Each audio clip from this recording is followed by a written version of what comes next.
đến với kênh YouTube của mình. Nay quay các bạn coi con 105X chạy rất khô, đứng cho nó chạy sao các bạn.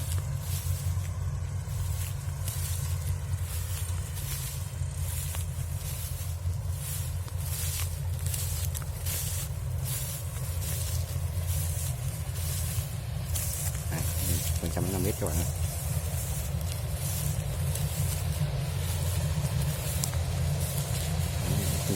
Mới xanh trơn.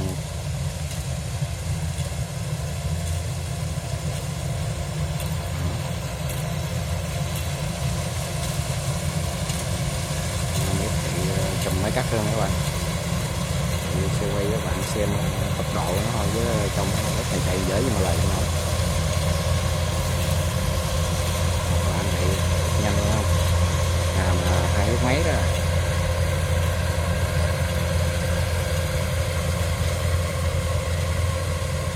Nước này quá bự các bạn ơi. Đúng là máy bự thiệt luôn, bự nhất luôn Việt Nam. Các bạn xem video nhớ like, subscribe đăng ký kênh để ủng hộ các bạn.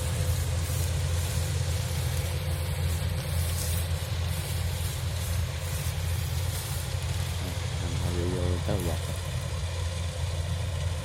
mới 2 đường mà miếng dụng cho bá luôn.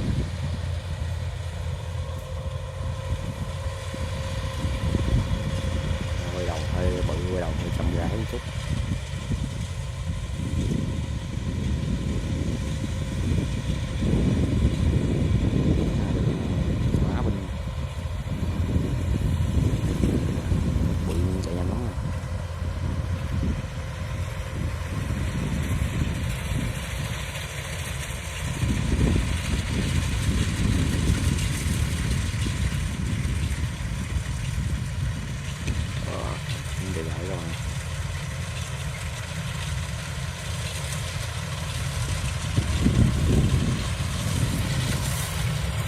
Sáng giờ thì tới đây món đốt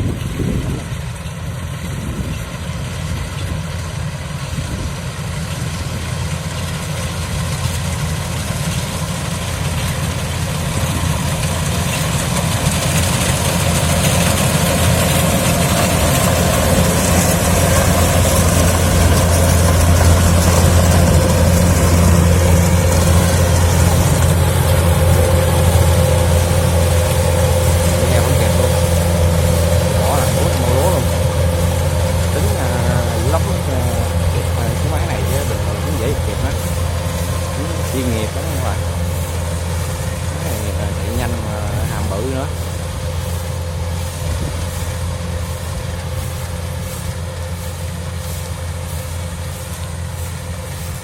Giờ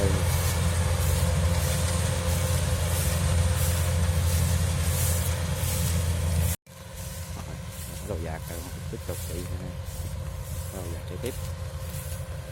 Máy anh hỏi bự ra một cái hết nói luôn.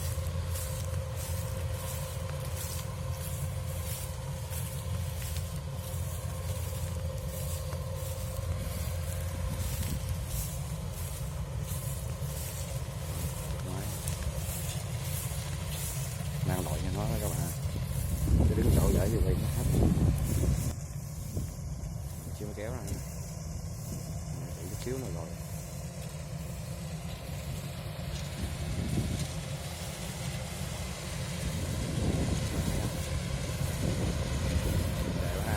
Cái này hết nắng rồi.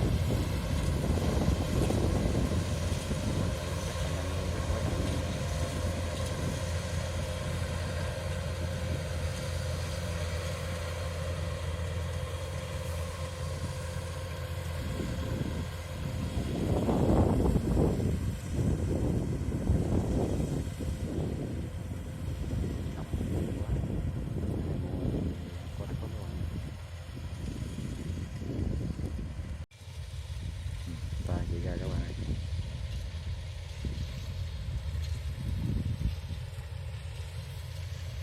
Nói chuyện quá trời nhanh, làm bự nữa.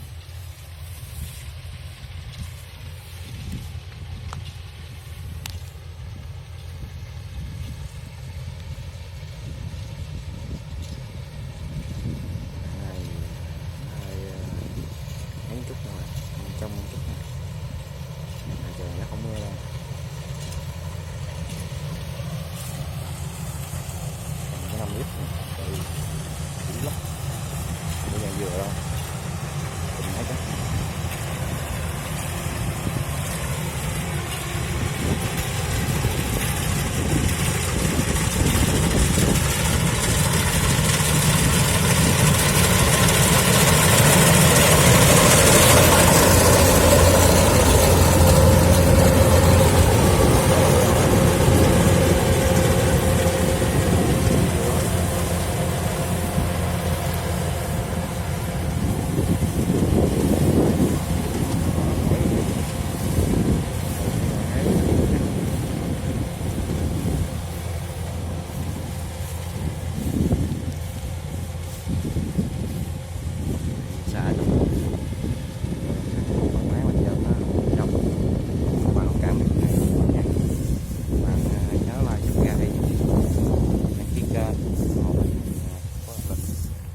Tiền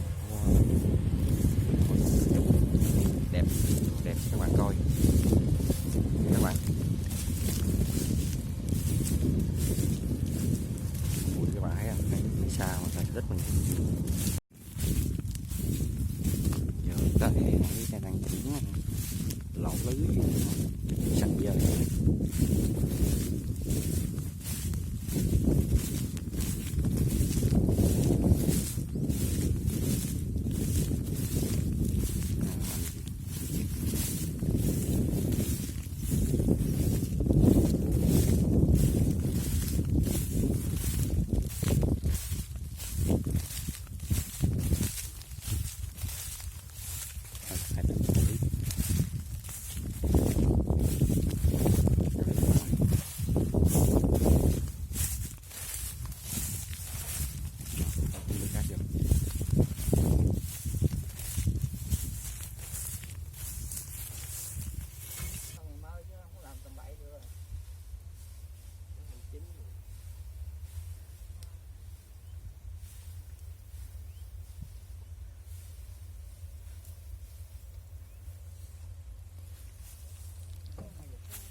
Sang chạy các bạn.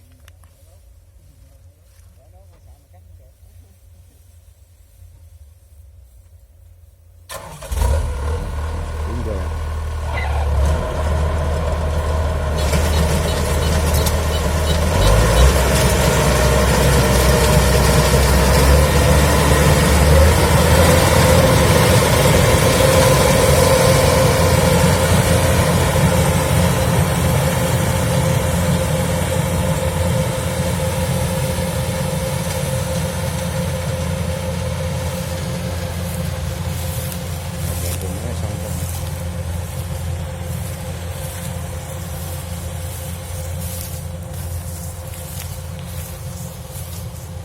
Hai lưới chỉ có 2 cộng, sẽ hai lưới khác.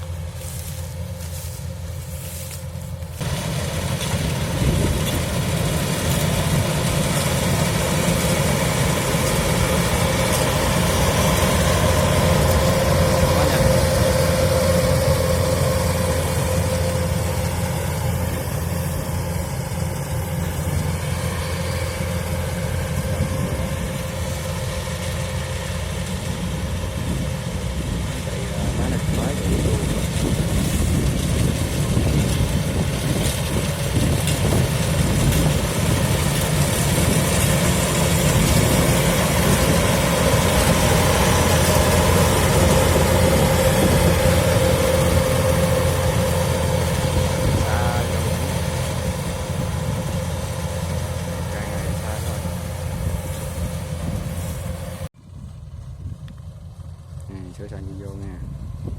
Đó, chị vô. Còn về đường đó các bạn, chị ra chị vô. Ra qua đường đó là xong rồi.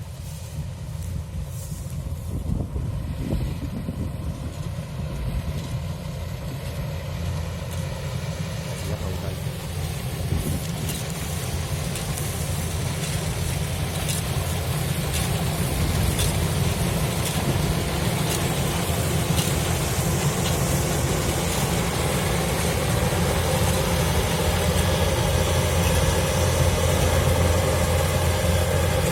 Mấy cắt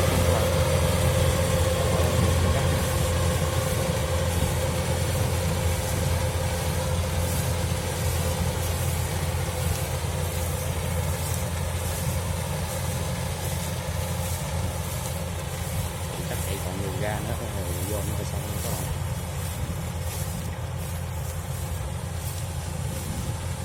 Quá màu quá bự.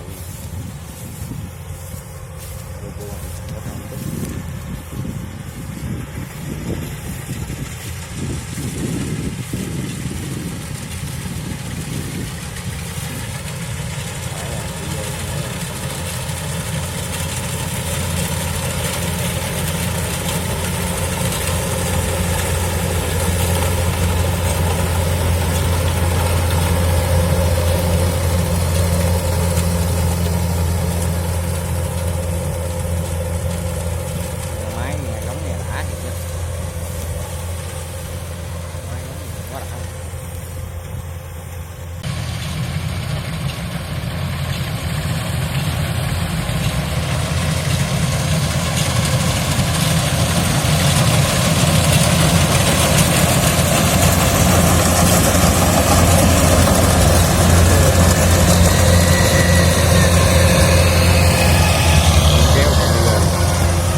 Giá đây luôn các bạn.